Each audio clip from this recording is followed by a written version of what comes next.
Hey everybody, it's me, Be the Sepia Scholar, and I'm dropping my last video before I go on vacation. Except, I always backtrack for P Valley. I might drop in and do something for P Valley. I hope this video finds you happy, loved, and safe. And I want to send a shout out to all the people who have been supporting the channel, leaving comments. I see you. I appreciate you so much. I want to do a shout out to Cruise Bay. You know who you are. He's not my bae, but he's Cruise Bay for always supporting the channel. Keep it up. Leave the comments. Hit a like.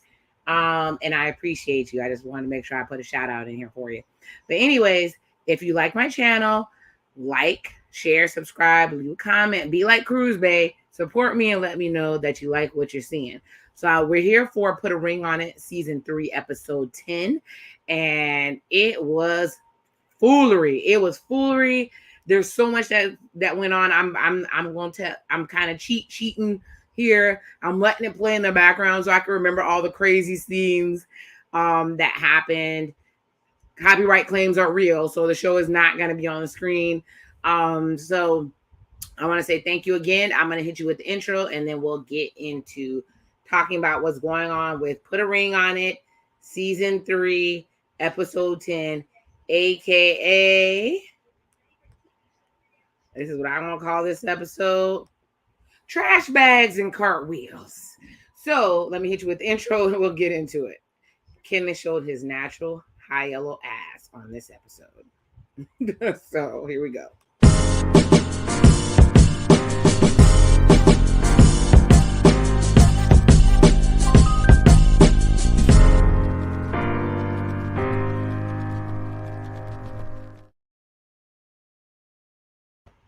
All right, like the intro says, this channel is about reactions, reviews, and grown-up conversations. And if you have time, if you don't have time, come hang out with me tomorrow on tomorrow, Memorial Day, and jump on a playlist, especially the one with the chats. You'll hear lots of amazing conversations, and I love the fact that people come to me and ask to know more. So I appreciate the love that you guys have been showing the channel. We're talking about Put a Ring on It, season 3, episode 10. And y'all, it was a mess. So I'm going to get straight into it because I don't think the video needs to be long. They started off with Dr. Nicole in the beginning, asking Mr. Otis if he wanted to go on another date with Sheree, however you say her name. Mrs. They have no damn energy together. He don't like this girl. Why are we here? And he says, yes. And even Shay calls it out. I don't think he wanted to go on a date with Sheree, but because he knows that Charlie actually has a thing for fake Odell Beckham, aka Chris, he's being petty because their nicknames are tit for tat, and going out with Miss Sheree. And Charlie, he actually called out Charlie and said he thinks it's weird that Charlie needs to go out on a closure date with this dude Chris when he's disrespectful. And Dr. Nicole was like, what was disrespectful? The actual date itself? He said no, because the dude is talking about having threesomes with his ex and sexual escapades with a grown woman on a date, and he feels like that's disrespectful. So everybody's like, oh, okay, I get that, that's kind of crazy. So both of them, Charlie and Otis, are going on a date, and we have Kenneth and Shorty. They're going on a date with each other, which is weird because they can't stand each other. What I noticed about Shorty, she says she can't stand Kenneth, but she constantly emphasizes that he's her man. She's like, I need to not go out on other dates with other dudes. I need to use that same energy towards my man. So I told you guys what my theory was. Since allegedly he's been on a restraining order and they've had all these shenanigans, and he created a YouTube page, just put the creepy videos of them together, of him obsessing over her, that she went on the show to break up with him. And I told you I feel some type of way that he took the phone from her, went through, read all her text messages, screenshotted the financial statements. He is not it. And Kenneth has had enough. And a lot of you guys are on Kenneth's side because the way she was talking to him. But yes, although she was talking to him crazy, Kenneth is dead ass wrong, and he's a man boy. Sorry, I said it. But anyways, they're going out on a date together. And then we have Shay and Fonzo going out on a date. She's smiling. She's happy. I told y'all, Shay is my beautiful boo. She's beautiful to me. Gorgeous woman. A little bit, crazy. But we love her. And something that happened on this episode made me eye her and the whole situation and Fonzo's fake Rick Ross ass. So they pretty much are going on a date as well. So, but they have an assignment from Dr. Nicole, and that's to try on wedding dresses. And Charlena came out in her wedding dress. She was stunning. She's a beautiful woman. I remember I told her I call her Miss FAMU, Miss HBCU. She's a beautiful girl. She knows it. Shay came out and her dress was banging. That body is banging. I don't know if it's real or not, but they were making fun of her having a big booty in the dress. And then you have Shorty, who even admits she's much more refreshed. And she knows, she said she wouldn't be ready. Charlie said she wouldn't be ready.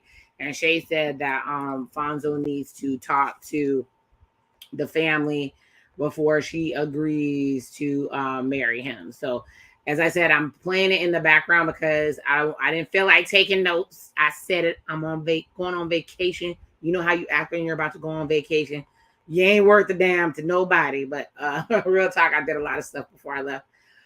Anyways, we're on a date with Fonzo and Shay. And she looks stunning as usual. She came in her brown bodysuit. For a second, I thought her ass was naked. Fonzo came in his leopard, whatever the hell, animal print, open shirt, moobs on. If you don't know what moobs are, man boobs. Moobs on fleek and his gold chain. And he keeps bigging her up.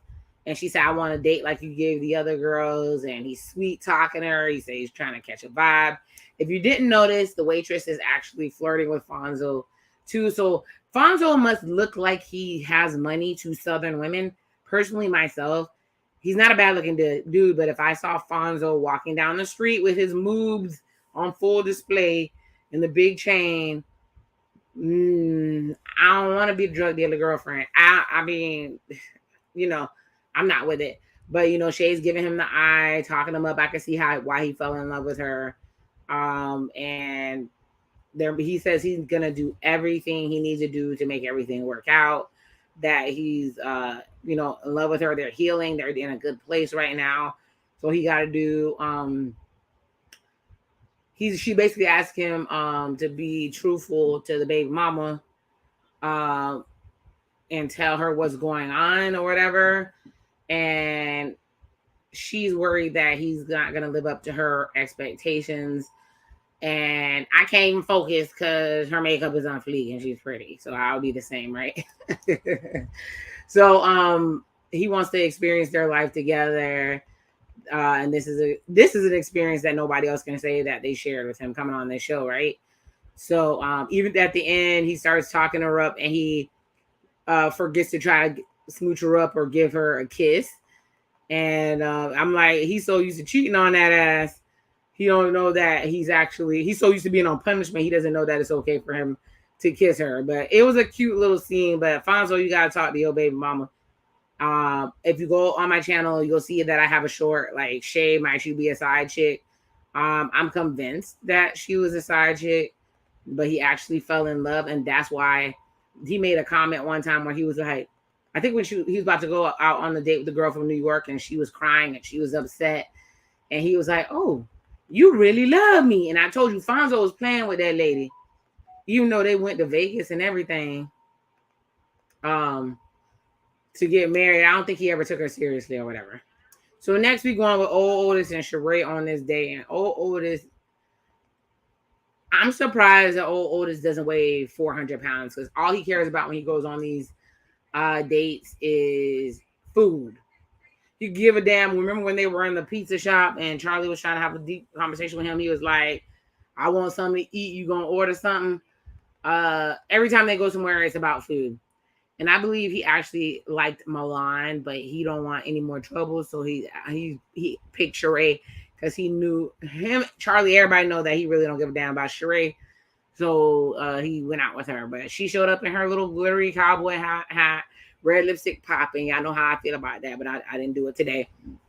And she looks cute. And they're playing Connect 4. and she's trying to engage him in conversation, and it's going nowhere. And he jumps up to go get the food, and she's like, "Are you gonna get me food too?" He's like, "Yeah, sure." It's some of the smallest dudes who eat so freaking much. And now we're over with Charlie with fake Odell Beckham, aka Cisco. And she says she enjoys dude. They are entertaining. They have fun. She likes to have a good time with him. He walks up, and you know she liked him because even though he was trying her with the sexual innuendo, she still wanted to hang with him. So something about him, which doesn't read on camera, must read in real life. She actually likes, so you can kind of tell she's feeling him. He's okay looking. I would not be going for the hair at all, but him himself, he's decent looking. And look, they're cheesing and smiling at each other, and he's surprised that, well, he's not surprised because he's Mr. Steal Your Girl, that she asked him on a third date. He's asking now if there's a possibility that they could see each other again. And she tells him that she showed Otis his Instagram and told him, "You were liking my pictures and stuff." And she's petty because that's to get back at old blue-haired girl. And so this is back with Sheree, and she's looking like, "Why am I sitting here? I guess I could be on TV and be cute." They're eating, and he is busting down on that plate. He said, "This is good," and she said, "Well, this is something you would make." And she's like, "Yeah. I would." That bitch must have been hungry. Lauren, and she's looking like he's a little closed off. It's a little awkward. Yeah, he don't like you, girl. He don't like you. And she was like, "I see a little bit of collard green." He like looking like he going through the motions. Maybe the show made him go on this date. And he's like, "Oh, it's probably an herb. Chicken would not have powdered greens in it, that's for sure." So he talked enough to kind of like play her like she was dumb.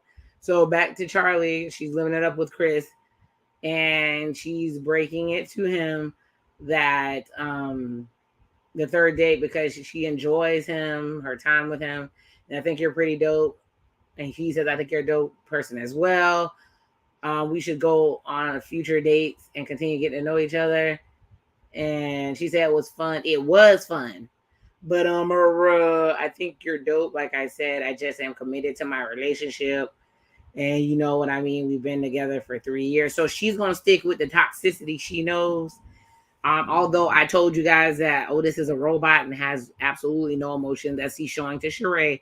There's something that she sees in him that is not actually there, that she's using to hang her hat on to continue with Otis. And fake Odell Beckham wished her the best for sure. And if anything drastic happens, my Instagram. Okay. And he makes a comment, if she was 100% ready, she wouldn't ask me out on additional dates. But I guess we'll see. He gonna be in DMs later. They're gonna be DMing. Believe me. She's not done with him.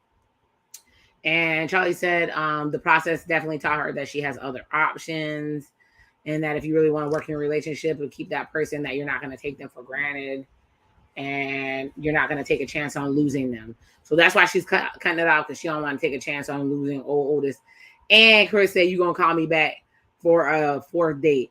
And I feel he's more genuine than Tavy. I do not think Tavy likes Shorty. So now Sheree, I don't know if I hope she ain't that much of a damn fool. She's shooting her shot. What do you think about your decision? And he says, "This process lets me know that I'm definitely going to marry my girlfriend." Bah, bah, bah. At least your outfit was cute. And you got to be on TV. Very stunning woman. If any of y'all are interested, holler at her, right? Because she's single. She says she's disappointed. But she knows he's open and transparent, so she has to respect it. Girl, you don't want him. You don't want him. He's scary. Don't do it. The only one scarier than him is freaking Kenneth. Anyway, she said, I hope I had anything to do with you getting closer to your girlfriend. And that's when he finally laughs. Boy, okay, Terminator. I'm not here for it. Okay, now we got Fonzo about to lie to his baby mama on his phone. Fonzo's sitting there like a little kid with the phone on the counter in that Airbnb about to talk to the baby mama. And before we get into that, she posted on Instagram that how she's being portrayed on the show is not real. So she might have just did this shit for a check. But she says Shay is actually the problem. She's the one who won't let things go, won't let them be, and they need to go on and live their lives. So let's see what she's saying on the show. Okay, he's going downstairs to have a talk with the baby mother, have a conversation, let them know he's apologizing for the things he's done in the past, and he's hesitant about making the call. But I understand a lot is on the line with Shay and his family and the kids. And he's in there. His ex is Jewel. I wonder what she looks like because he has a type. Because Tanisha and Shay have the same vibe, so I wonder if she. Oh, she got attitude. He said, "How you doing?" "I'm fine. I'm good. Listen, I'm calling because I'm getting help with myself and relationship stuff. And I'm basically calling to apologize because you was right. I did stuff the wrong way. I learned that I let you know that you're still valuable to me." So he's using the words that Dr. Nicole told him to say. And you're still valuable to me because you're my child's mother. So that's the only reason she's valuable to him. We got to make it work for him. Make sure the families can come together and be as one. So he's finally manning up and telling this lady, I'm convinced that by this conversation, I'm convinced that Shay was a side chick. Something overlapped. She says, "So you're healed. I'm going to be left broken. When you close a chapter and start another one, right, with a new chapter, everything else was in it." So yeah, something overlapped. He said, "I'm trying to close it the right way." Now, he been with Shay all that time. I want to say 3 years as well. And they even went to the altar in Vegas. And he just now breaking up with the baby mama. Remember, he told Dr. Nicole he let it phase out. Man, please. And he said, "We have to move on. We're really not together." Then Shady Productions zooms in on him and Shay's picture in the background. He said he wants to be a conversation, not an argument. He said, he says, "I have still have loose ends." And she's like, "You have one loose end, but screw my loose end and your end is closed, right?" Yeah, pretty much. He says he's pretty much starting closing that loose end with conversation back with his mom because we got to make it work for, I guess his son's name is Dexter. And then she's checking him because she said, "I feel upset that you introduced her to my son without introducing her to me first." I have mixed feelings about that. I don't know if it's because of, anyway, I'm not gonna go there. I have mixed feelings about that, but it would be best if you introduce the baby mother to the woman before you bring her around the child. And Fonzo says he learned in this process that you got to put words into actions. And she said, "Okay, you went to the psychiatrist. Now I want everything to work for us, and we're going to be happy family. No, it takes time. We have been an excellent team working together with Dexter. You've been a good father. I've been a good mother. You never let him down. You always there. So he's a good dad. But I'm gonna pass. Remember what you're right. Appreciate you, and I'll talk to you later." Yeah. So she wasn't trying to hear it. She wasn't trying to hear it. I don't know if it's because Shay is the problem, because Shay was that's probably why the mother didn't want to get to know Shay, because she probably thought she was the side chick and thought she was going to be fly by night. But Fonzo was actually trying to make it work with Shay and get married. But he's saying he hopes that Shay appreciates that he's doing this to make her happy. So he's putting it all on Shay. Like, if you want to be with Shay, you should be doing this to make you happy, right? Okay, make it make sense. So, okay. Now Shorty and Ken are at a cuddle session. So I have a funny story behind the cuddle session. I remember so clearly somebody told me that was a good job, and they sent me a video of what it is to be a cuddle specialist. And I was like, I need to do this, but the problem, I don't like people in my space. But y'all, if y'all trying to get a hustle, go ahead and be a cuddle person. Let me not call it a hustle, a profession. But they're going to hot yoga and they're going to cuddle. These people who don't like each other. I like that blue on Ken, but something about him not quite, I don't know a good way to say it. He ain't the sharpest knife in the drawer. He ain't the sharpest knife in the drawer. Anyways, he's happy because they're at a yoga / cuddle session. And I think Ken is gonna do anything to try to keep Shorty because she is his bread and butter. So he's not going out without a fight. So the cuddle specialist says that cuddling is a practice of platonic physical touch, and we're gonna start with our first cuddle position. And it's like, when you're in front of the TV, does she put her head in your lap? He's like, I wish. Okay, you're gonna put your head in her lap, which is a motherly position, by the way, nurturing. And that's the damn problem. He thinks that she's his mom. And he jumped up there like a big kid, dimple showing. So she says, slow down and communicate. I'm gonna give you some privacy. Why you did that, miss? She's trying to escape. So Shorty's rubbing his head. That D good, y'all. He got good D. That's why she doing this. He said, I have no ill fate or nothing. Every time he uses the wrong word, I laugh. He wants to grow with you. She said she want to be straightforward with Ken and let him know what she needs in order for him to step up. So the first question is, what do you need out of me? I really want to have a clear understanding about how I feel and like consider the things that I'm saying and believe them to be genuine. So that's him begging her to believe him. Believe me, please. She says it finds it difficult. It has been 3 years, but I blame her now at this point. She asked, when are you going to show up?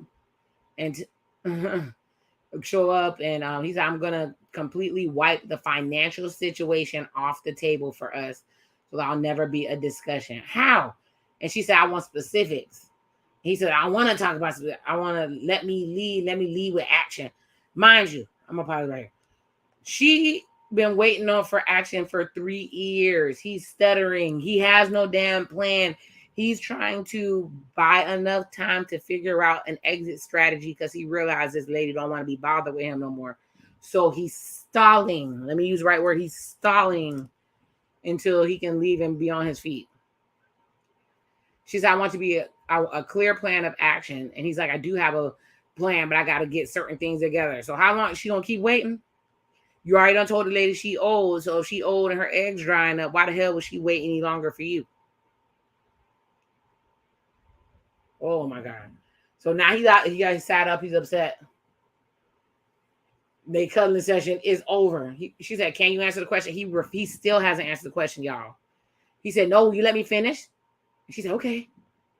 What other questions do you have? He's like, you never answered the first question. She said, okay, don't get mad. So he be snapping on her little eyes. She said, I want to stay on topic, all right? This is the topic. I heard all what I'm going to do, right? But what does it actually look like to get there? Yes, a plan. So he's like Steve from Married at First Sight. I ain't finna tell you nothing except supposedly Steve got money. He said, I'm making all the necessary. Just let me finish before you get defensive. He never answers. I hate people like this. He said, I just want to be able to see those pretty eyes in the evening time when I'm dealing with a stressful ass world out here. I got to fight. I want to be able to come and got a woman that has my back and willing to console and just love me. So I came here to do some cuddling. And he flopped back down. I don't need too much, baby. I'm simple. I'm trying to tell you. She said, you trying to tell me you're going to pay all the bills, do all the cooking. You're just going to be happy? It sounds like a fantasy. She said, we need to get to the meat. I need something like an actual plan. It makes sense because what I feel like we've had all this time, yes, 3 years, of fluff. She's done with the shenanigans, sir. Lots of dreams and promises that don't get kept, a lot of fantasizing. Woo! Ken said the whole process has been rushed. You knew when you came on the show you was going to have to tell her something, show and prove, right? She said, how do you want to execute? He still ain't answering. He getting sleepy. He looked like, I ain't going to say what it looked like. Okay. He said, you keep asking this question. She said, marriage is going to be a lifetime of answering these questions. And he looks confused and lost. She said, does it feel forced? Oh, my God. Be honest. Nah, because I don't do nothing I don't want to do. Sometimes I feel like you're a puzzle piece from one box and I'm a puzzle piece from another box. And that's cool. And Ken's like, people don't meet and be perfect together or have everything in common. People make adjustments. And she said, I just don't want to force those two puzzle pieces together.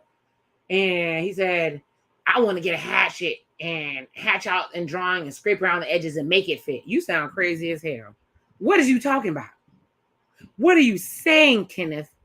Because I heard you've been lurking in people's comments. Your ass sound yellow bus vibes, bro. Anyways, the cuddle lady came back. She listened to him. She would know she was listening to them argue in the back. She was listening to him argue in the back. He said, I was trying to be on board. Truthfully, I've been vulnerable. I've shared so many things. Nothing ever adds up. She's never satisfied. Never satisfied. Anyway, she said she tells Ken she's not happy for 10 days. And somebody come along, ask Ken how they doing. And he says, fantastic. Wonderful. She says he doesn't live in the same world we live in. He doesn't live in the real world. Ooh. It's a lot. They stress me out. He says that you keep acting like you love me. You playing with my mind. And then they're hugging. He's squeezing her.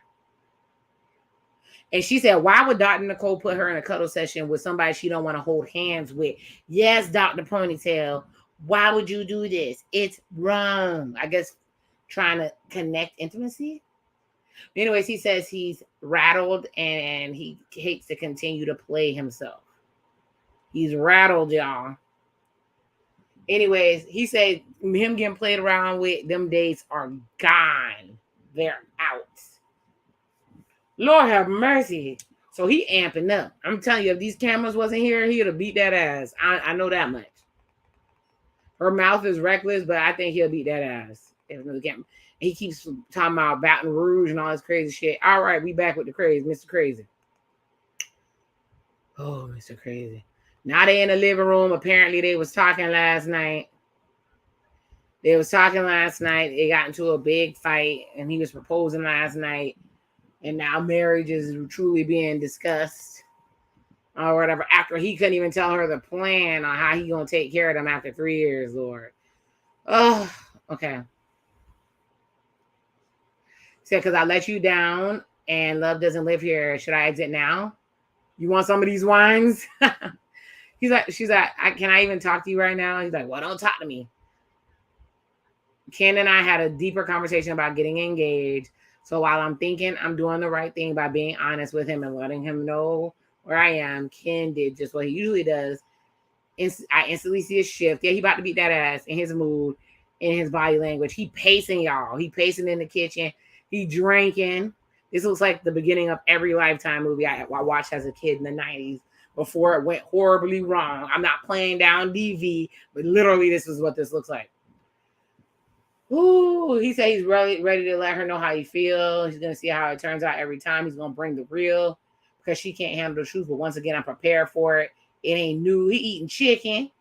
He did a toast up with the little wing. She on her phone texting. Ooh. He said it almost tastes as good as something you don't do. She looked up. Ooh, you petty. He said, what's that? She got her phone. He wanted her to be in love with him so bad. And I think she feeds off of his obsession. You know when you feel good when somebody really into you and they about you, but this has gone wrong. And he said marriage is the last thing I'm thinking about, especially with a woman like you. I feel like a fool. He tried it. She take care of your big goofy ass. He said, I've been so dedicated and willing to do anything and to sacrifice. This woman is unappreciative. Everything is a problem. As a man, it don't make me feel good at all. But as a man, I know I have a voice to stand up and say how I feel. Ken is taking back his power. Take that power and take your ass, go get a goddamn real job. That part. Anyways, he wants love from someone who genuinely loves me and judge me for everything. Know the sacrifices. So he wants somebody that accepts him not working and being a hobosexual. H-O-B-O sexual. Couch rider, someone who lives with a woman, dates a woman for a place to stay. Oh, he said, everybody in the world, like, how you feel for a girl, you're ungrateful. And she's like, oh, interesting. It's interesting to hear him bashing her. This is not typical him, but his drinking is giving him liquid courage. That's what has him losing his mind. He said, now you got me effed up. Yeah, you do. Ooh, he said, to be honest with you, you wasn't my flavor. After 3 years, I wasn't your flavor. I was an old lady you was just using for money, then dip. He said all his boys making fun of him, everybody in his city, and he calls her weak. And he said he would never settle for that. He would never settle for that. Mm-hmm. Mm-hmm. And she was like, maybe you should go pack your stuff. Go ahead and get up out. I'm feeling the same way.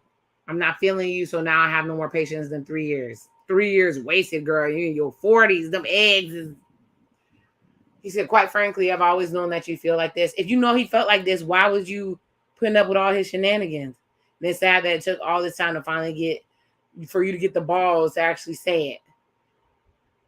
I don't feel like this is working. I always let you know where the door is and where you can exit, and somehow you don't. Girl, just kick him to the curb.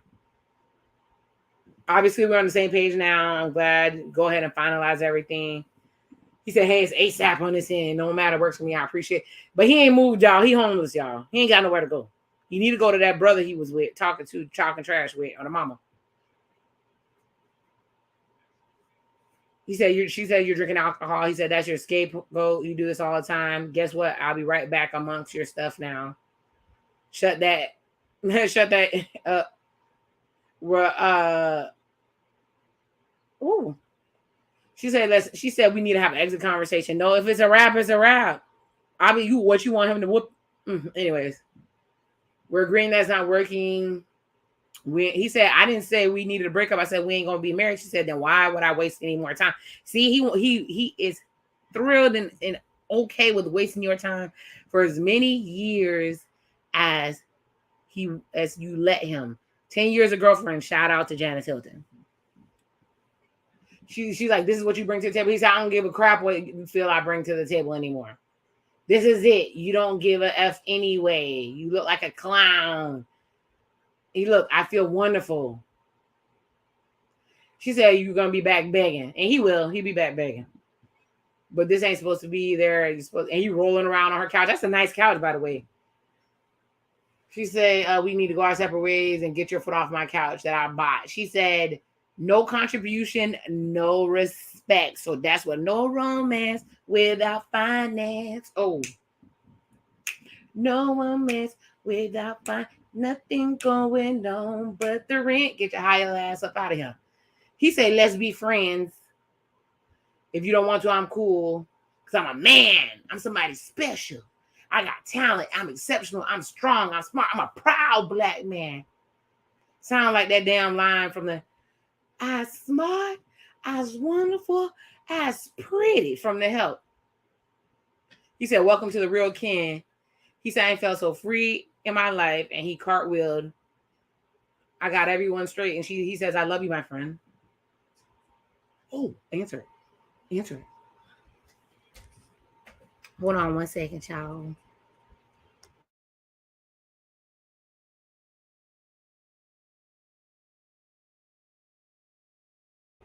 Anyways, he said, you're joking in my face after you disrespect me. We're not going to be friends. You're embarrassing. The fact that you feel like I'm embarrassing. I put you like a child.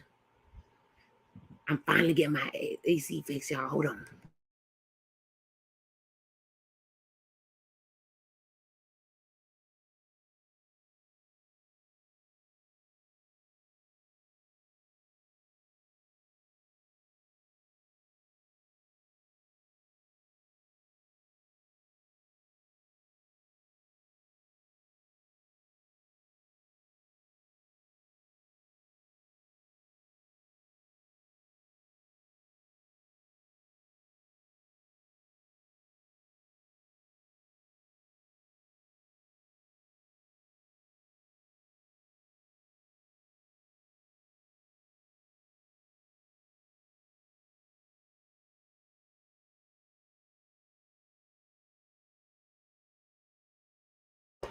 He told her she was as fake as the eyelashes on her face.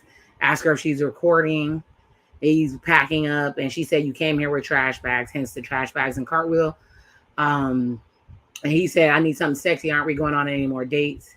And she says nothing can be done. And she's giving him suitcases because she said he came there with trash bags. And she said he could keep the money that he owes her as well as the rent. So she really clowning him like it's a financial issue. He eating chicken and strolling around. She's throwing more of his stuff in trash bags, putting it outside the door.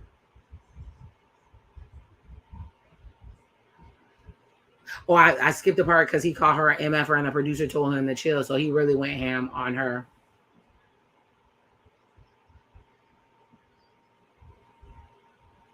And she putting all his stuff outside. He putting on his little book bag like a little jit. He tried to give her a kiss on the top of her head. And he said, bye, little ugly. Bye, little ugly. And he said, have a nice life likewise. And he said, normally I would be begging, but because of the things that Dr. Nicole taught me, I won't be doing that again. Y'all, that's the end of the episode. Kendall showed his entire ass. And he knows he don't have no place to stay, so he probably came right the hell back. He's cheating. He may be an actor. He has a food blog. I heard that they were seen somewhere out on a vacation, but the episode gave what it's supposed to give. It gave the drama, and it says next time that Otis thinks that they're ready to be married, but Charlie's like, no. Shay's freaked out because it's time to make a choice. Shorty and Kenneth are arguing as usual because he called her the B word, and Dr. Nicole looks frustrated. And Otis is picking out rings. It's all a mess. So it was a good episode. I gave it 4 out of 5 Smarties. And with that being said, I live in Florida and I need to get my AC fixed. But I love y'all. Thank you for joining me. And as I always say, love who loves you. And before I do my sign off, let me have y'all do this.